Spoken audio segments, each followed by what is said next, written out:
Bore da chi gyd, croeso mawr I chi, diolch yn fawr am ymuno efo ni bore yma. My name's John Parry-Jones, and as always, it's my great pleasure to welcome you to our breakfast briefing this morning. This morning, we're going to look at the potential of social prescribing in Wales, which I have to say, about 6 months ago, meant absolutely nothing to me. I didn't know anything about social prescribing at that point, and I'm still learning, and I'm looking forward to learning more about this topic during the course of the next hour or so. Delighted to be able to welcome this morning some very special guests. Lynne Neagle. Lynne, thank you so much for joining us today, taking time out of what must be a really busy calendar, so thank you very much. But also to the rest of our panel, Becky Fawcett is here from Ray of Light here in Cardiff. Dr. Anna Galazka from the Business School is also joining us here in the suite. And Ellie Lindsay is joining us from East Anglia. Ellie's online this morning. And she and Becky and Anna are going to share their experiences and their information, their knowledge about social prescribing, and they're going to share those experiences with us this morning. So really looking forward to hearing all about that. Also very grateful to Professor Martin Kitchener, who is joining us to convene this morning's session. That will include both a slightly more formal introduction and looking after the Q&As for us later in the session. Now, before I hand over to Martin, can I just remind you that speech-to-text captioning is available. I understand there's a problem with the Zoom speech-to-text captioning that we try and set up. It's normally available, but if you're online this morning, you want to follow the discussion with the aid of the captioning service.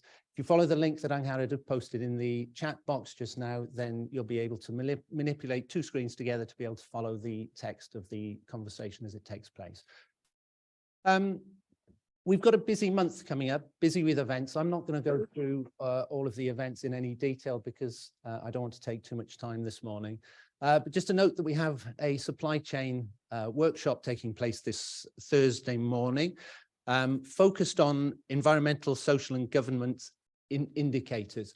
Now, these indicators are particular measures that allow us or allow you or allow anybody to monitor the performance of their suppliers, but it's a very complex process looking at social, environmental and governance indicators. And what Professor Yingli Wang is hoping to do on Thursday morning is to try and simplify that whole process. So if you've been looking to review your supply chain, then this may be an opportunity. It's short notice, but there are still places available for you. And then just a nod to the Gender Index Roadshow, which is coming to Cardiff next month, which we're very much looking forward to. The Gender Index report for 2023 has just been published, and the figures are very interesting. The data is very, very interesting. The Gender Index looks to drive positive change through data. And if you take a look, it's worth looking at the Gender Index website because the amount of data that is on those reports is phenomenal. It's a huge amount of information. Professor Andrew Henley is going to join us as well, alongside Jill Pay from the Gender Index, and they're going to discuss the implications of those reports. So a lot of information that that will be very worth hearing. We've also got some briefings lined up for the autumn, but if you do have any ideas of a topic that you think might be worth discussing, discussing as in one of these briefings, then please do grab me, give me a shout, give Sarah a shout. We'd love to hear from you if you've got any ideas of topics we could cover. Looking to cover circular economy in September, and I think we've probably got AI covered in October as well. So interesting topics coming up, but please do give me a shout if you have any other ideas. Don't forget about our Help to Grow program. Help to Grow is a program that's government sponsored, put together for SMEs to try and support SMEs. It's a 12-week program run in the main here, run by our academics here in the business school, but it's also an opportunity to work with your peers and also to spend time working with business mentors who are allocated to you. So it's a great opportunity to learn. We always get loads of positive feedback. So don't hesitate to get in touch if that's of interest to you, and we can put you in touch with Linda to follow that up with you. Parking, for those of you on site this morning, you may be aware that we've just started a new parking system here in Cardiff. I think it's probably fair to say we're going through a few teething problems at the moment. If you have come by car this morning, there's a list over by the registration desk. If you just want to double check that your details are on there and that they are correct, we'll make sure that the information is submitted through to the parking team. But we are going through a few slight teething problems just at the moment. A reminder, this morning's session is being recorded. Please bear that in mind. And in terms of questions, if you have any questions for the panel during the course of the morning, if you're here in the suite, if you just raise your hand when Martin asks you to do so, please, if you can just wait until we get a microphone to you so that the people at home can hear the question that you have to ask. If you're online this morning, Angharad will encourage you to ask questions, and we'll probably ask you to unmute yourself so that you can ask the question yourselves, but we'll manage that through the chat function. Other than that, Martin, I'm going to leave it with you if that's okay. Good morning, everyone, and welcome. As John said, the topic of this morning's breakfast briefing is social prescribing. You might be wondering why a business school is putting on a session on social prescribing. And for many business schools, it would be slightly odd. But here at Cardiff, we're the first business school to have introduced a strategy based on the delivery of public value. So what that means in essence is that through our activities, our teaching and our research, we look to enhance not only economic value, but also social value in our economy. So we do everything that most business schools do, plus a little bit more. And today is a really good illustration of what that little bit more actually means. We look to constructively engage with our students around what delivering social value means in their future careers, but also through our research and engagement activity.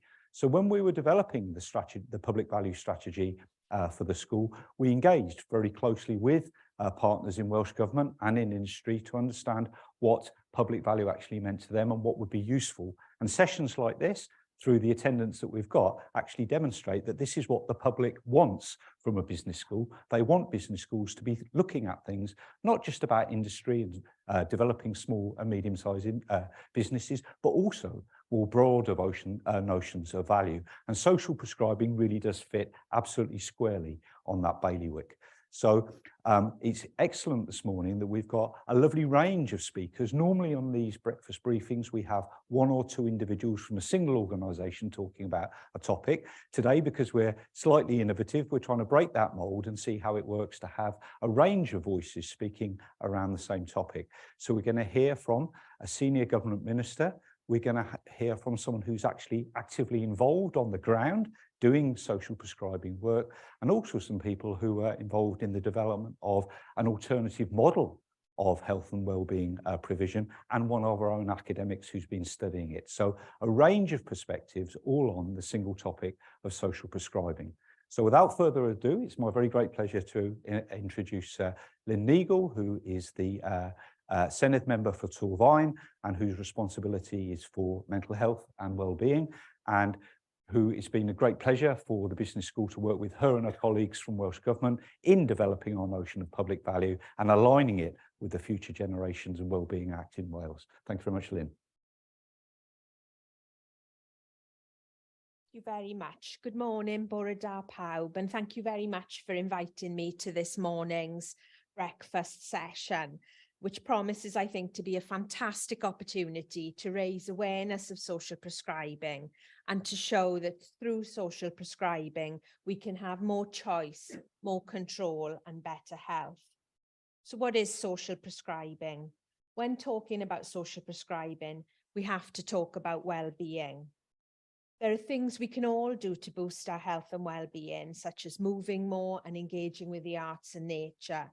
However, there are times when people might need extra support with issues affecting their well-being. For example, this could be financial or housing concerns, long-term health conditions, or bereavement. When looking for ways to improve well-being, many people will look for help either online, within their local community, or turn to family and friends for advice. However, this can prove difficult for some people, and this is where social prescribing can help. Social prescribing is a term used to describe the empowerment of people, whatever their age or background, to connect community support for the benefit of their health and well-being. It is a concept that is growing in Wales. Also growing is the evidence that shows social prescribing has a positive impact on individual well-being, increases community engagement, can potentially improve the sustainability of GP workload, reduce health inequalities, and tackle current challenges such as loneliness and social isolation. It's also a key priority for Welsh Government as reflected in our programme for government commitment to introduce a national framework for social prescribing in Wales.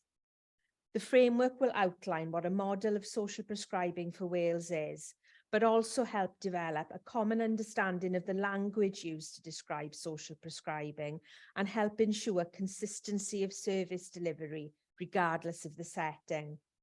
For example, social prescribing practitioners could be located in a healthcare setting, third sector organisations, housing, local authorities, or educational settings.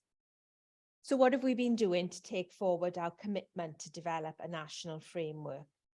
Well, I'm pleased to say that following an intense period of collaboration, many conversations and much work, we developed a Welsh model of social prescribing that was issued for consultation last summer. The consultation, which ran from the 28th of July to the 20th of October, received 193 unique responses, supplemented further by evidence captured from stakeholder workshops and focus groups. A report summarising feedback has been produced, and the findings supported the approach we want to take in Wales and provided important information on how we can develop a national framework which delivers a vision of social prescribing that is of a consistent, high-quality standard across Wales. From this wealth of information, I've picked out some of the key findings to share with you.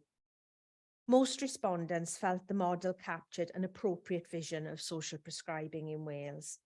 However, key gaps in the model included absence of some referral routes, reference to children and young people, older people, ethnic minority communities, and greater consideration of safeguarding.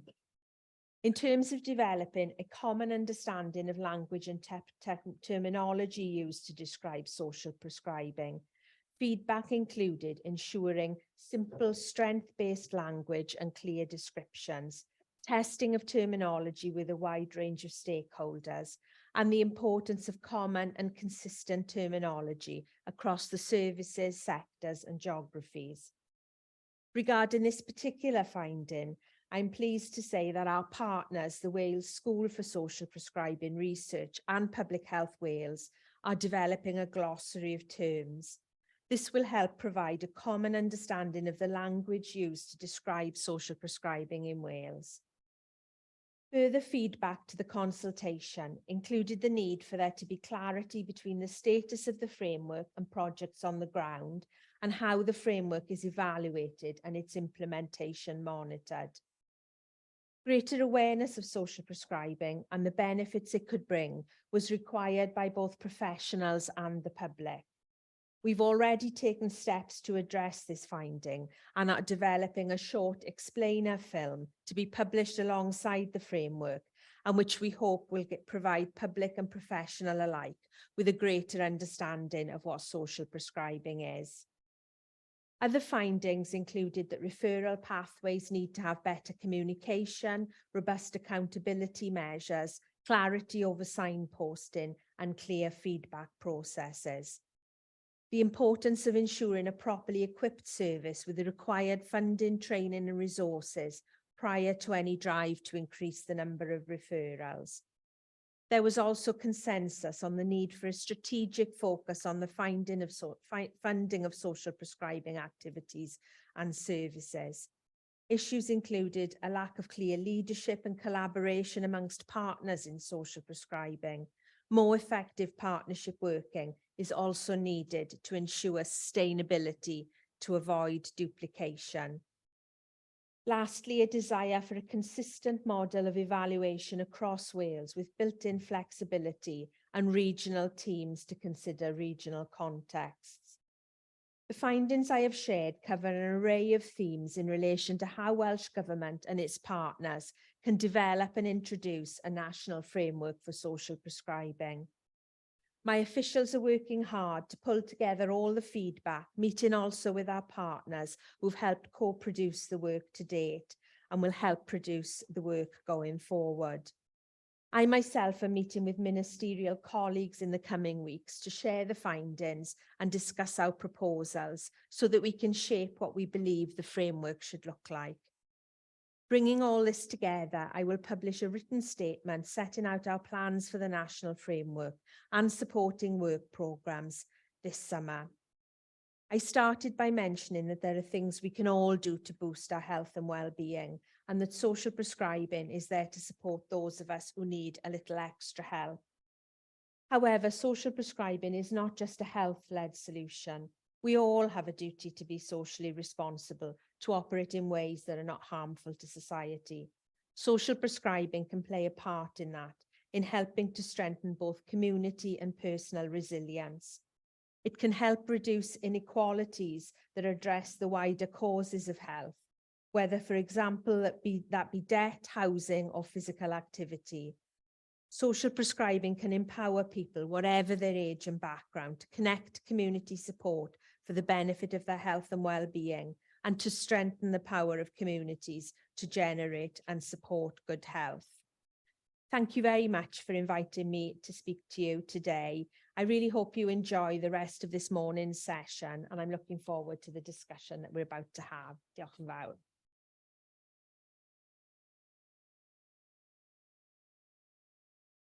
Well, thank you very much indeed, Lynn, for that very informative introduction to the notion of social prescribing in Wales. And it's great to see the Welsh Government taking lead on developing the framework. This really does set a tone that we hope other countries might look for inspiration to. In her talk, Lynn spoke about social prescribing practitioners. And luckily, we have one up next. And Becky Fawcett is going to talk about her role. She wouldn't describe herself, I don't think, necessarily as a social prescribing practitioner. When we first met yesterday, she described herself to me as a woodcraft facilitator. So I'm really interested to hear how the role of a woodcraft facilitator fits in with this idea of social prescribing.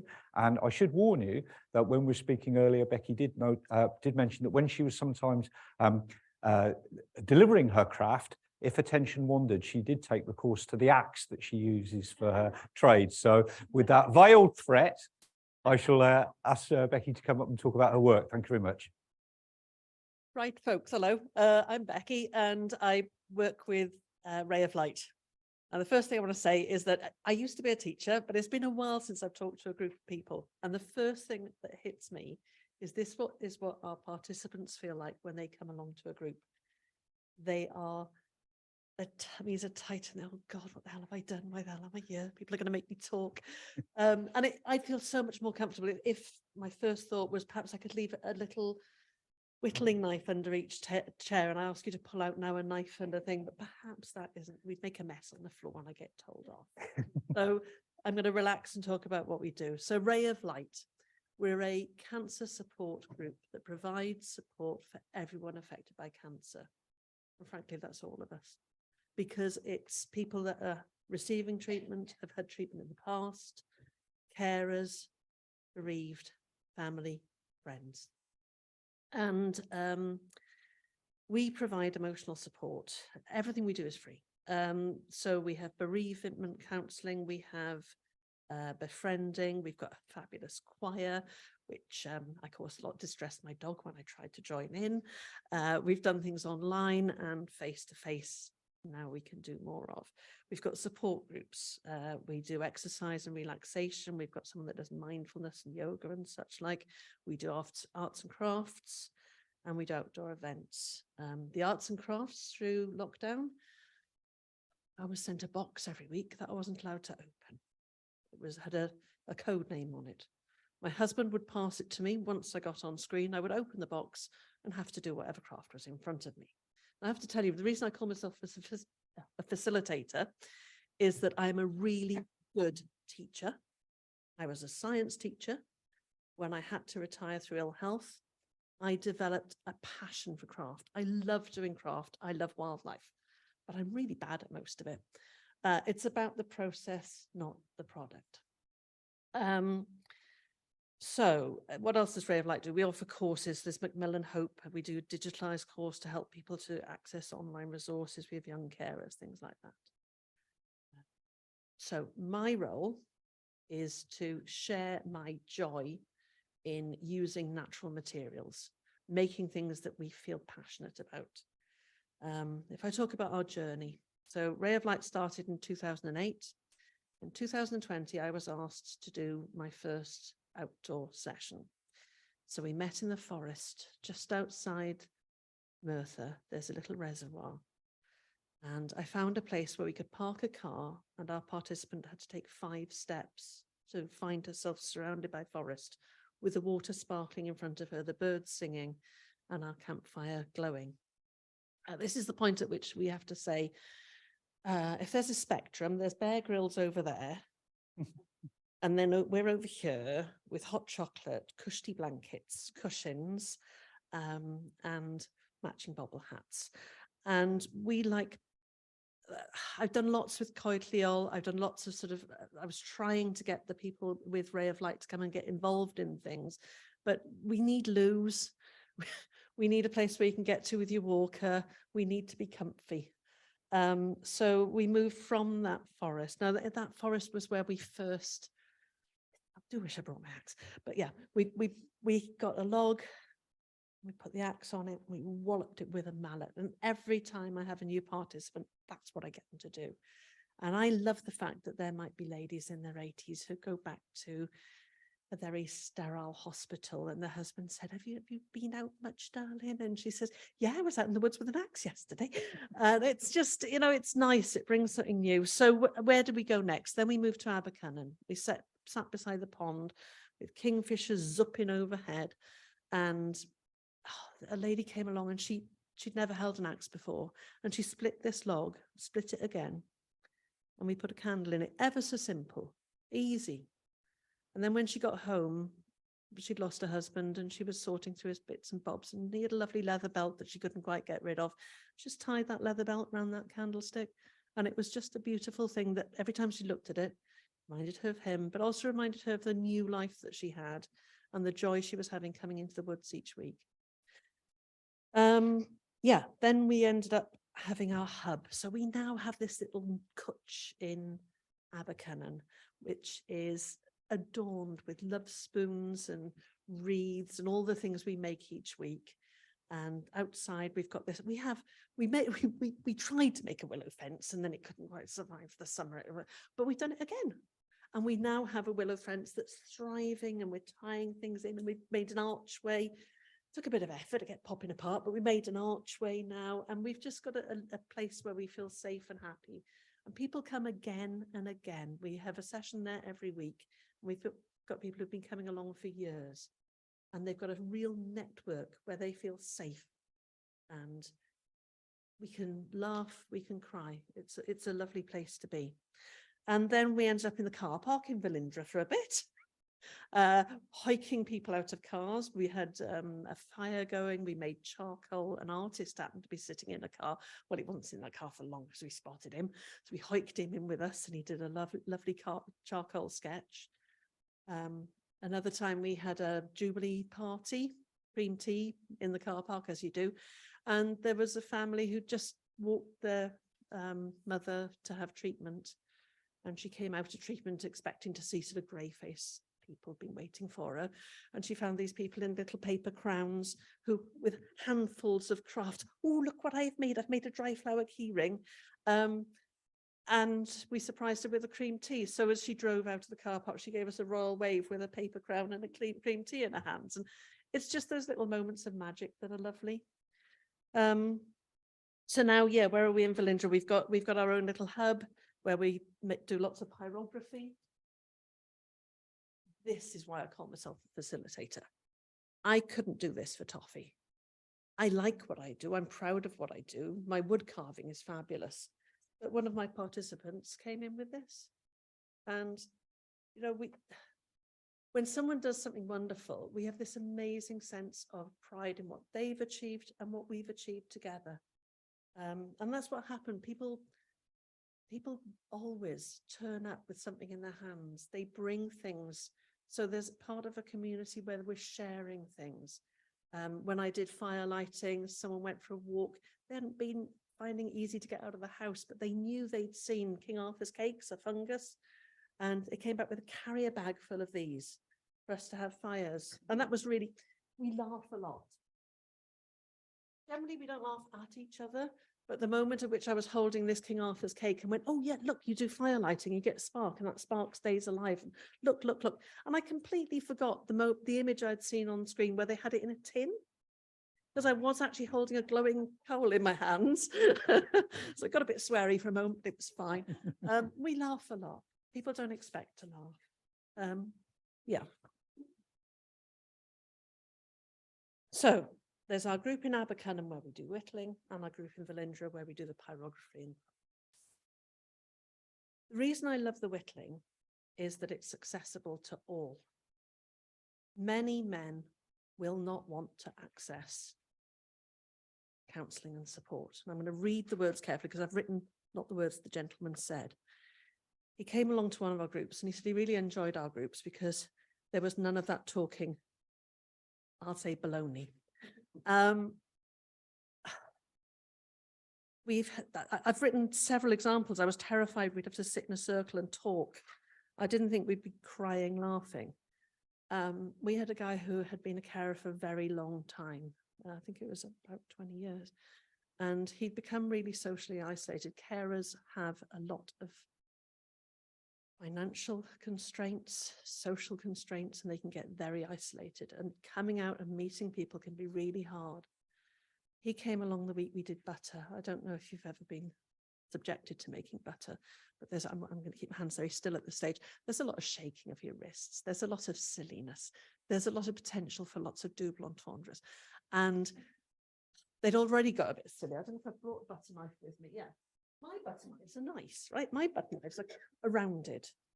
They made these things that can only be described as shivs. And I was saying, guys, like, they don't have to be pointy. You're only spreading butter. But they were challenging each other to see how thin and pointy they could get their knives to be. It all got a bit giggly. And by the end, this guy was saying, my muscles hurt. I haven't laughed this much for ages. And it's just that lovely sense of having fun together. What other things we made? My lip balm's nice. So we made lip balm. Now, I've had this for 6 months, maybe longer, but we made it on a really hot summer's day. And we put calendula flowers and we put all different things in. And it made a really lovely lip balm. And every time I use it, it links me back to that day. That's what I like. People can take things back, like the willow balls with lights in. They hang above their beds in the hospitals. And we were playing around with different ingredients, different essential oils, and someone decided to put a little bit of chili in theirs to give them plump lips. And again, one of the older women who had a very, very, very ill husband said, oh, can you imagine if I go into the hospital? I said, hello, darling, I've done my lips. And it's giving that levity, that sense of a group of people who care about each other and nurture each other. Yep, and I think the last thing I'll talk about is perhaps my favourite. But if you're familiar with these, it's a comfort bird. The idea is that when you hold it in your hand, it feels like you're holding someone else's hand. And you can fit it with you and it gives you comfort. Now, one of our first participants who went through, she was the one I taught the first knife cuts to in that forest. She carved comfort birds. And then when she was having night terrors with her treatment, she could reach for this because she kept reaching for her husband's hand and waking him up in the night. And she had a range of comfort birds that were just the right size when she was having treatment, when she was at home. And then she asked for one big one with a big tail so she could bop him if she wanted a cup of tea. But, you know, they all have their uses. But I think whatever we make with love, and we share our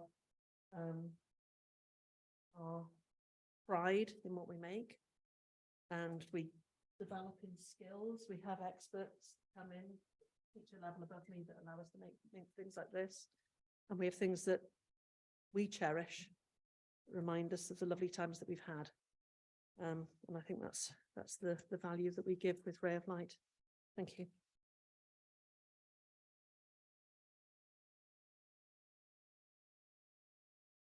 Thank you very much indeed, Becky. When I was speaking with Lynne earlier on, just before we started, she said that she was very aware that the great work the Welsh Government had done in developing this framework, the last thing they wanted to do was quash the enthusiasm and passion of the folks delivering these services. And that enthusiasm and passion clearly came through there. And what I got a really strong sense was that the value those folks are delivering through the services they're providing, a type of service that really isn't provided anywhere else, and it's so needed to individuals that are hard to reach and who really need support of a non-conventional type. So the work you're doing is so innovative and so exciting. Thank you very much indeed for sharing it with us. So we've had a high-level view, if you like, of social prescribing at the policy level. We've had a really cold-face down in the woods explanation of what it can actually mean in practice. We're going to pitch it slightly in the middle of that now and listen to a story about a very innovative model of social prescribing that is come to be known as Leg Club. And I'll let our two next speakers explain exactly what is involved in Leg Club. One part of this presentation I'd like to emphasise is the fact that this work is involving a collaboration between a business school academic, Anna, and a practitioner of social prescribing in the community. And this is, I think, what business schools are there to do, is to enhance economic and social well-being through a translation of our academic knowledge into practice to deliver public value. So it's with great pride I'd like to introduce our colleague, Anna Galazka. Sorry, I'm sorry, got that wrong. Ellie will be speaking first. So Ellie, are you there online? Ellie? Yes, can you hear me okay? Here we can, yeah. Are you ready to go? Thank you. Before I start, I would really like to congratulate Becky. So close to my heart. It was a lovely presentation and thank you so much. It really, I can identify that with my late husband as well. So my question really to each and every one of you is, I specialise in lower limb, and can we, all of us, improve lower limb care through social prescribing? A very interesting concept that I'm very committed and passionate about. I have no conflict whatsoever of interest in regarding the subjects that I'm going to talk to you about today. We have a massive challenge. We've got a population that are aging rapidly. And in the UK, for the first time, the older population are superseding the younger. So this really presents a big health issue, especially in lower limb. And when you start a journey from a GP or whoever, you really encounter many different professionals in your journey. But the reality today is we're all facing a massive challenge in how we deliver, regardless of where we are in the UK, high quality of care, and at the same time demands on resource and efficiency. So these needs are really causing major issues, especially to the older age group. Social prescribing is a fantastic movement throughout England, and it's starting to be adopted in other countries because they all realise we've got the same problem. Globally, an ageing population that not only have problems, and I'm talking about the lower limb, but my passion is the whole person, that person-centred care, who have a lot of anxieties, depression, social isolation is a big driver. So we've got to look at how we adapt and make them inclusive in their lives as part of a community. Also, for me, it reduces the GP consultation because they are under enormous pressure as well. Waiting rooms are just, you know, especially post-COVID, so many issues, but it also brings them into the community where you don't have a problem. They can refer to non-medical programs like Becky's. Brilliant. So for my work, the Leg Club, which is, I'm so proud, it was named by my patient group in 1995. And they loved the fact that they were all together with the same problem, very similar to Becky's group that are there with either caring for, of their loved one or undergoing treatment and community isolation because they're so, you know, poorly, a lot of people. So I wanted to look at this, and I've looked at this for years, and I've dealt with it from 1995. And I actually wrote about the big society when that was all the buzzword, and actually told some health ministers that we've been doing this for years. So it's always pays to think out of the box when you yourself are passionate about something. But I wanted to strive to deliver the best quality of care as my role as a district nursing sister in a really rural area of Suffolk. That was my passion. And I wanted to bring people together, make them feel valued regardless of age and regardless of their health problems, because there were so many health issues. And as I said, it enables the GPs to refer to non-medical programs. So what on earth is this psychosocial prescribing model? A lot of people say, what is a leg club? Well, the leg club, for a start, isn't in a medical environment. And in Wales, there's quite a few in the Powys area. And we're now lobbying to get one in Cardiff. So it really doesn't have to be in a medical environment. Why? In Suffolk, we had no clinics until the late 80s. And then in the early 90s, clinics started to form. So I took back district nursing to 50 years ago. And I don't know the eclectic age group of the audience, but for me, I can remember queuing up as a child, having my smallpox in a hall somewhere. There was no clinics. So I wanted to bring that clinic environment away into a social environment and make the community have an ownership in the care, because it removes stigma. It removes so many fears of sitting in a waiting room.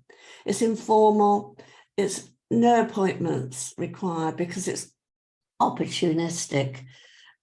We've unearthed a massive unknown population. I can tell you, ladies and gentlemen, that the older age group in Suffolk, the gentlemen, love cider vinegar to wash their legs. And it keeps the germs away, dear, was what I used to be told. But it's collective treatment. I don't have or have had a leg ulcer. So who's more expert, the person living it, to share it with a colleague? So it's collective treatment. And we integrate, because once you come into the leg clubs, you're there for life. Any problems, and every 3 months. So it's a wonderful way of the psychological of keeping well. Any problems, don't self-treat, don't come with infections, just come down, get advice earlier or every 3 months. We do, I'm pleased to say, activities, and there's a lot of text here, but I'm sure my presentation will be available. But the most important thing is to positive health beliefs. You have to have that education, health promotion, because we have to stop people reoccurring, or educators to know when to seek help. And what do our members say? Because they're the most powerful of all. They were what we call patients. They're not patients, they're members of their leg club. And I think here, oh, sorry, oh, this is it in action. When all is said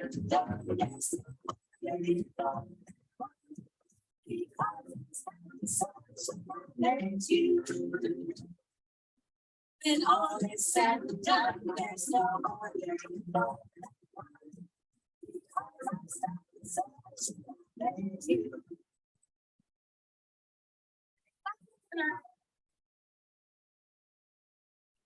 The gentleman there with the dressing on his head is 102. And there's an eclectic mix there. The leg club is in action, Wales and England. But I can't do it alone. You know, I just can't. I work with so many people. We all have to work together.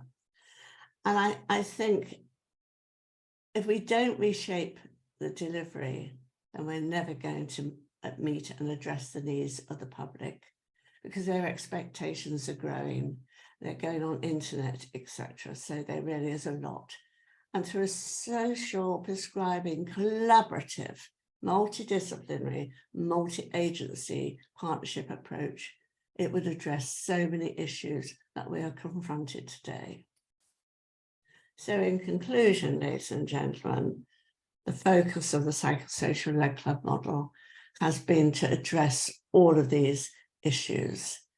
And this partnership enables people to be part of their community again.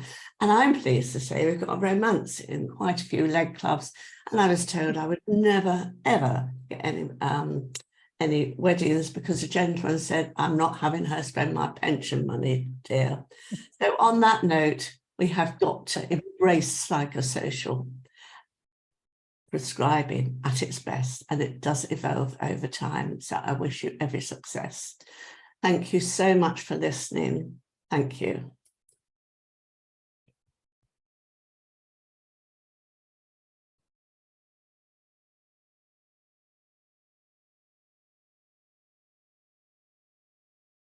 Good morning, everyone.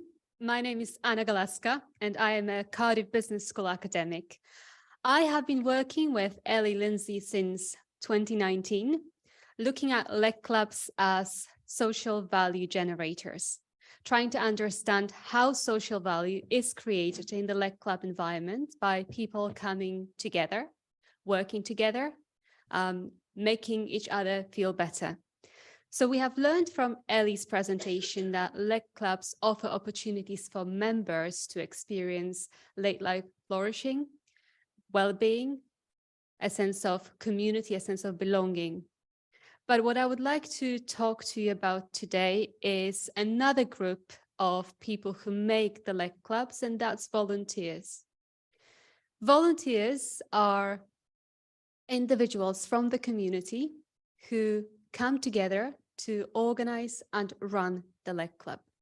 Without the volunteers, there wouldn't be a leg club. So they are the people who come together, who find a venue from which the leg club can run, and then raise money to keep the leg club going, to pay for venue rents, to pay for refreshments, to organize activities for leg club members, and organize activities for themselves.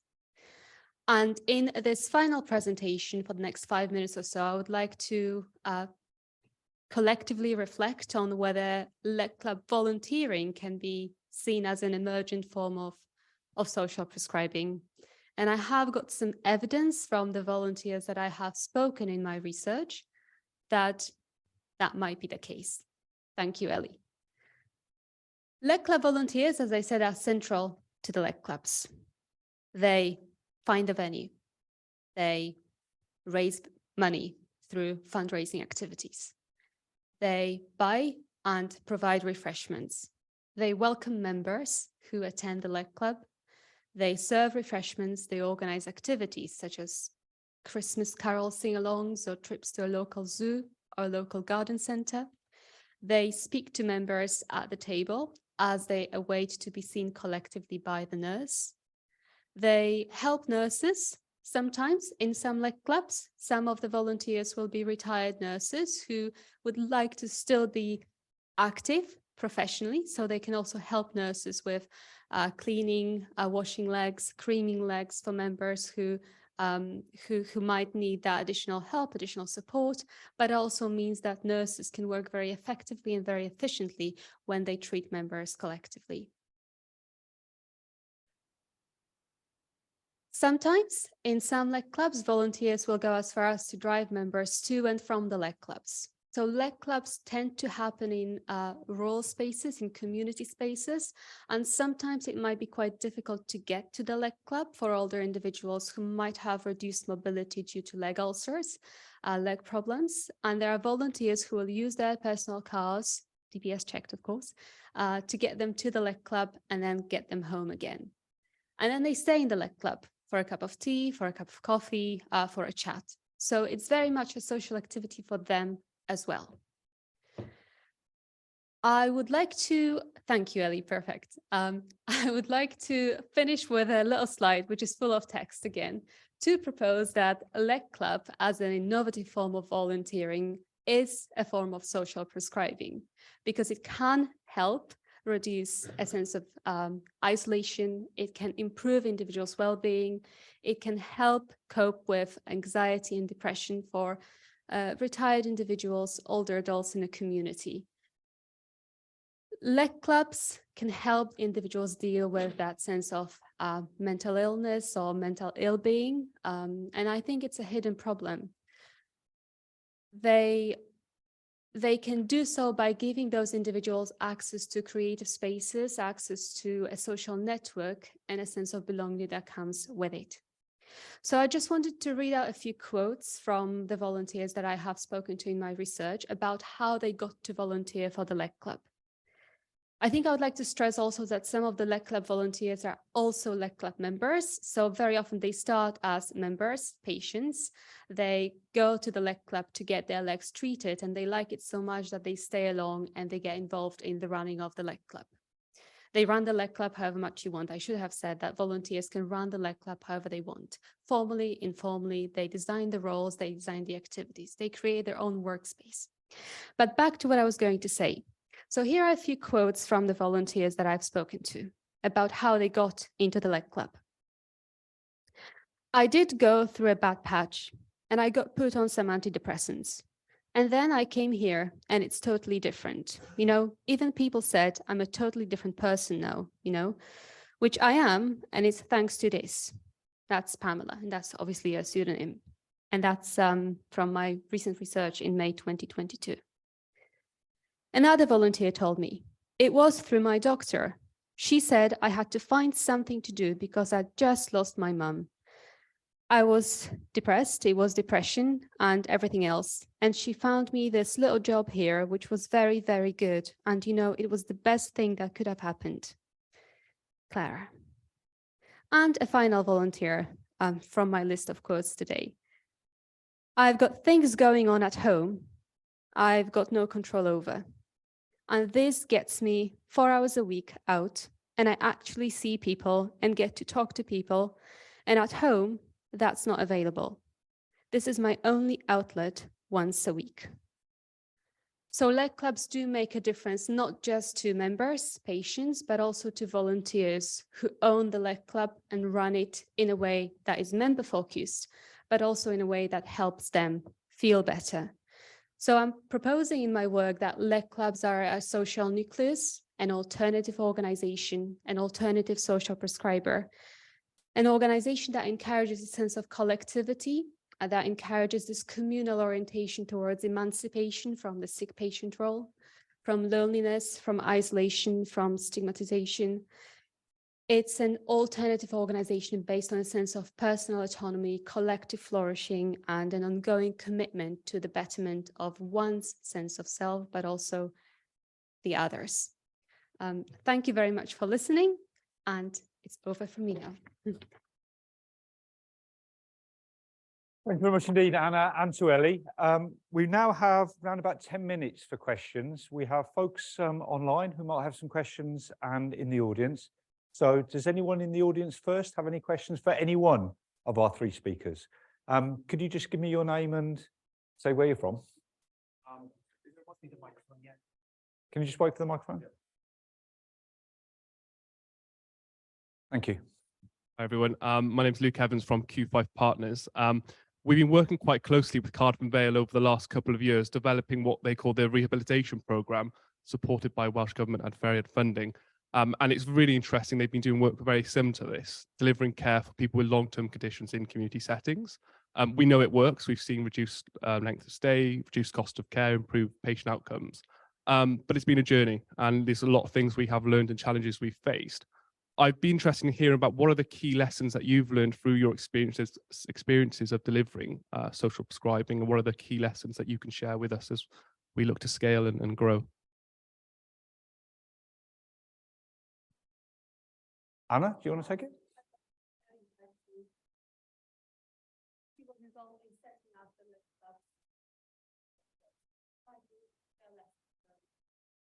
Okay, Ellie, did you catch the question? I can't hear. I couldn't hear what Anna said.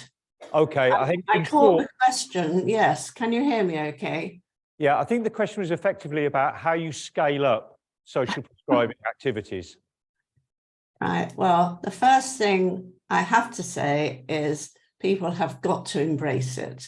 They have got to understand the concept of it and overcome barriers of change, because you're developing your power and you're empowering individuals. That I can only speak from a clinician, and my own personal journey is it's nice to be autocratic and in control. So a lot of people don't want social prescribing because you have to enable the community to own. And that's what I love. They own, they have ownership. They have ownership of what, and being heard. I think being heard with clinicians is, we want to do this, we want to do that. And they include the nurses. In Wales, the one with the gentleman, I mean, I call it the pottiest leg club of all. They really are a hub, a community hub of social care and social prescribing, and they address every aspect of that individual's need. And that is through conversation, everything. It really is wonderful to enable people to flourish that were deemed housebound. And for me, that was my biggest learning curve, that people, well, I can't come out, dear, the nurse comes to see. And a lot of leg clubs have got people that have experienced, sadly, acrophobia. And to come out and be valued as a person in your community and back in society, the integration of it is so powerful. But not everyone wants it. And I mean, say, Michael Dixon, who chairs and has driven through the UK parliamentary on social prescribing, will openly say, or did say when I was at a meeting, I can't get every GP to buy into it. Because it's quite radical, you know, like all change. Anything you introduce, you've got to have the evidence to make sure it works. And we have. And thanks to Anna, she's underpinned it with her research. Becky's underpinned it with hers. But it's that devolving power and letting go and letting individuals become the enabler. Excellent, thank you. Any more questions? The lady in the black there, and then you afterwards, yeah?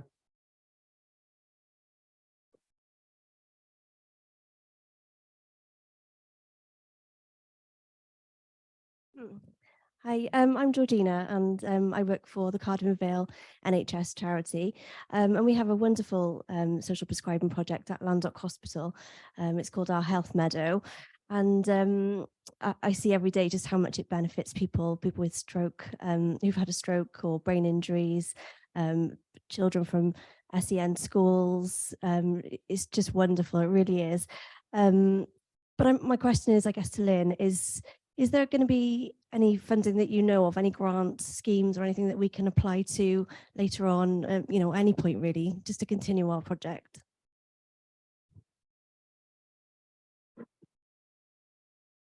Thank you for that question, and it's great to hear about what you're doing at Landock.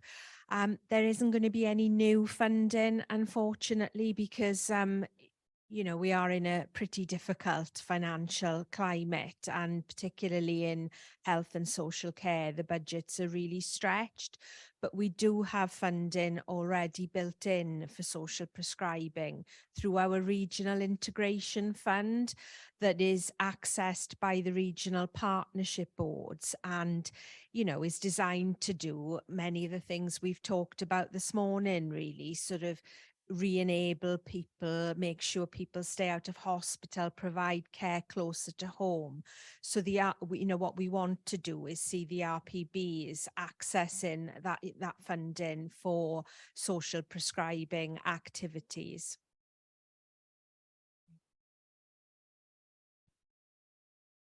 My name's James Hall. I work for a charity called People and Work, and I'm a member of a walking rugby group. I'm involved with a number of partners, particularly in the top of Rhondda, one of whom is called Welcome to Our Woods. And they've been working for many years and doing very much what Becky was describing, very similar sort of activities. And I want to say that the outcomes are extraordinary for social prescribing. And I think the well-being side, particularly those that are sort of perhaps a bit older, and particularly amongst men, including the men's sheds movement and all the rest of it. But it's a very similar question. The evidence has been there for a long time that the well-being and the health outcomes for people being engaged socially with support from people sometimes from the medical and other fields to make sure that we're not doing things that are inappropriate. So our walking rugby group has people who are trained in physical activities and also rugby. But it's very much the issue of that funding stream. So whilst I've been sitting here, I've been contacting someone who's been leading in this for the last 10 years in Upper Rhondda. They work with the local mental health team, the local hospitals, the local GPs and others. Referrals are made, but many of us in the third sector have no funding stream to access to deliver the social prescribing that's happening on the ground. Now, we get lots of our funding from trusts, from across the country and others as well. So we're not sort of just coming for a straight begging bowl to do stuff. But I do think it's incumbent upon us all not only to take control of our own health, and I agree with that fundamentally. I think there is an issue about just waiting for people to do things for us, but also if it is our belief from government throughout all the rest of us that prevention is so much better than cure, that taking control of this is so much more important than just waiting for a pill, where is that going to be reflected in terms of the funding flow? Thank you. And, you know, I've got similar groups in my constituency. You know, for instance, we've had a walking group that I went out with in my constituency, and I was really blown away, really, not just by the impact on people's mental health, but I actually met people who'd reversed type 2 diabetes. And, you know, that's astonishing, really, isn't it? I recognise what you're saying about the funding. Obviously, Welsh Government funding goes out to health boards, it goes out to local authorities, it goes out to regional partnership boards. And I think one of the things we need to see more of is the third sector as more equal partners in that process to allocate that funding. And that's certainly something that myself and colleagues have been pushing for when we have our regular meetings with the RPBs. You know, the third sector shouldn't be something that gets the funding when everything else that we want to do has been funded, in my view. And clearly we've got more work to do in that space, but we are very much you know, on to that despite the difficult financial circumstances that we face. Okay, we've probably got time for one final question, if that's okay. Good morning, my name is Felicia and I'm from Arab. It's an engineering consultancy. I just want to touch upon the funding again, because we are supporting Leeds in England in a DFT funded active travel for social prescribing pilot. So I think that's a funding stream from transport sector rather than the health sector. And I think every example today has been amazing, but I think we can do more in integrating different public fundings from different streams, because I think in that aspect it's walking and cycling primarily to look at how people can change their everyday lives. And again, that might also appeal to people who don't actively want to come to a group or don't want to feel like a patient. But I think it's a very interesting space to be in, and I think we should definitely look at integration, like breaking silos and different, because that could be like how we design our cities to become more conducive to activity in general. So thank you very much. Okay then, thank you very much indeed. We're drawing to the close of this session now. It's normal incumbent on the host to thank the presenters for their speeches, but I'd like to go one step beyond that and thank them for the actual work that they're doing as well. To the Minister for taking a leadership role in this. It really is quite inspiring that a government is taking an interest in this very important topic and providing a framework. Funding is always an issue. We can't get around that. But to have a government that's actually doing something good and helpful is great to witness.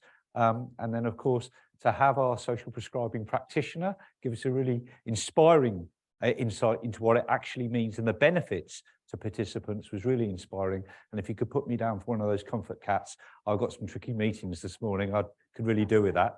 And then to Anna and Ellie, that really inspiring leg club model. Who thought we'd be talking about romance in a leg club on a Tuesday morning in a business school? You do in the public value business school. So thank you very much indeed to all of our speakers and to our participants for your questions and engagement. Thank you very much and have a great morning. Yeah. Can I, very quickly before you go, can I just pass on my thanks as well to the panel and to Martin as well for convening that for us. That's been a really awe-inspiring hour. I said an hour ago that I had no concept of social prescribing. I now have a much better idea. It's been a real eye-opener. Big thank you to everybody who's been here. I just wanted to say it's probably been our most active online participation. You guys won't have been aware of that, but there's a huge amount of feedback coming through online, just expressing their awe for what you guys are doing. There's a lot of goodwill that's been fed through there. So thank you all. It's also, I think we had about 130 people involved either here or online during the course of the morning. So it's been a really big turnout, which is great. So thank you all. Diolch yn fawr iawn i chi gyd, and I hope we'll see you again before too long. Thanks.